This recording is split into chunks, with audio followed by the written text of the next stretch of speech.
Die tweede een, nie net ken Jesus my hart nie, maar Jesus sien ook die onreg raak. Jesus sien ook die onreg raak. In Handelinge 7 vers 55 tot 56 lees ons, maar Stefanus, vol van die Heilige Gees, het opgekyk na die hemel en die heerlikheid van God gesien. Nou, kom ons gaan net gou eers terug 'n bietjie in tyd. So die kerk was wreed vervolg gewees en die disippels, nou Stefanus was een van die 7 diakens wat gekies is in Handelinge 6 en hulle het toe gevlug. Hulle vlug toe, hulle kom toe in Samaria, hulle is toe besig en hulle begin toe, en toe mense vra maar wat gaan aan? Toe deel Stefanus wat die Here gedoen het en hy's opgewonde, maar natuurlik doen hy wat Paulus later gaan doen, is hy wys vinger vir die Jode. Hy sê, julle het hom gekruisig as julle skuld. Natuurlik raak hulle bitter kwaad en hoe meer hy praat, hoe meer kom dit uit dat hy glo dat die Here Jesus self God is, die verlosser is en hulle raak woedend. Nou gryp hulle wil hom doodmaak en op daai oomblik wat hulle hom gryp om hom met klippe dood te gooi, gebeur hierdie. Hoor net mooi. Stefanus vol van die Heilige Gees het opgekyk na die hemel en die heerlikheid van God gesien en hierdie is opgeskryf wat ek en jy dit moet weet en hy het gesê wat aan die regterhand, waar is Jesus aan die regterkant? Wat doen hy?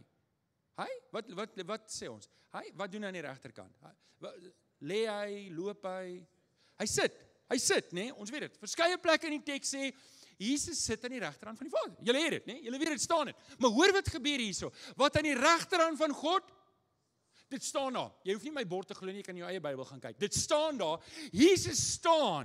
En onthou nou, sit jouself in hierdie oomblik. Hier is Stefanus, hy's besig om die evangelie te verkondig en Jesus weet wat nou gaan kom. En Jesus maak die hemel as te ware oop dat Stefanus kan sien. Hy kyk op en hy sien Jesus staan. Wat 'n wonderlike oomblik. Wat 'n wonderlike oomblik. Okay, nou, jy wonder nou, wat's die big deal hier? Hoekom? Hy staan, sit, almal van ons staan en sit. Nee, daar's betekenis hieraan. Hier is 'n big deal as Jesus staan, want dit beteken Jesus neem kennis. Het jy al van jou stoel af opgestaan? Gisteraand? 11:15? Vir 'n oomblik en jy staan op as iets belangrik is. Jy staan op as iets gebeur. Jy staan uit jou stoel uit op jy kan. En hier lees ons, Jesus staan. Hy staan op, hy sien wat besig is om te gebeur. Jesus word geroer deur Stefanus, wat nou doodgemaak gaan word. Jesus word geroer. Jesus word geroer elke keer wanneer een van sy kinders te nagekom word. Jesus word geroer. In Openbaring lees ons verder aan wat Jesus se hart is daar rondom. En ons gaan ongelukkig nie daarby kom nie, maar ek wil hê jy moet verstaan, hierdie goeters is opgeteken sodat ek en jy dit kan klik, dat ek en jy dit kan hoor, dat ek en jy kan verstaan. Jesus is nie apaties teenoor jou nie. Ek dink baie keer dink ons, Jesus is in die hemel, nou gaan ons maar aan hierso. Luister, iemand wat apaties is, sterf nie vir my aan 'n kruis nie. Stem julle saam? Iemand wat nie omgee nie, sterf nie aan 'n kruis vir ander mense nie.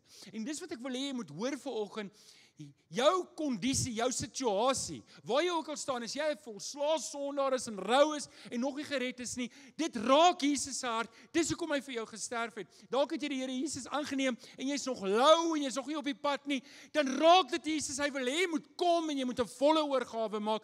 Dalk is jy besig om vervolg te word. Dalk gaan jy deur 'n moeilike tyd. Jesus sien dit raak. Hy sien dit. Hy's nie aan die slaap nie. Kan iemand sê dankie tog? Jesus neem kennis van die ongeregtigheid in hierdie wêreld. Jesus neem kennis van die ongeregtigheid in ons land. Jesus neem kennis van die ongeregtigheid in die Weskaap. En Jesus neem kennis van die ongeregtigheid dalk in jou huis, by jou werk en by jou skool. En daarom moet ons bid. Ek gaan nou by die volgende punt kom wat eintlik die aansluit by wat Kenneth laasweek gesê het, maar ons moet bid vir ons land. Dit verstom my elke keer as ek sê ons moet bid vir ons land en bid vir ons regering, dan is iemand wat aanlyn 'n comment maak later en sê, maar dit gaan nie help nie. Ons het 'n opdrag om te bid vir ons land, vir ons regering. Ons het 'n opdrag om te bid vir bekerings. Ons het 'n opdrag, maar ouens, en hier is die groot maar.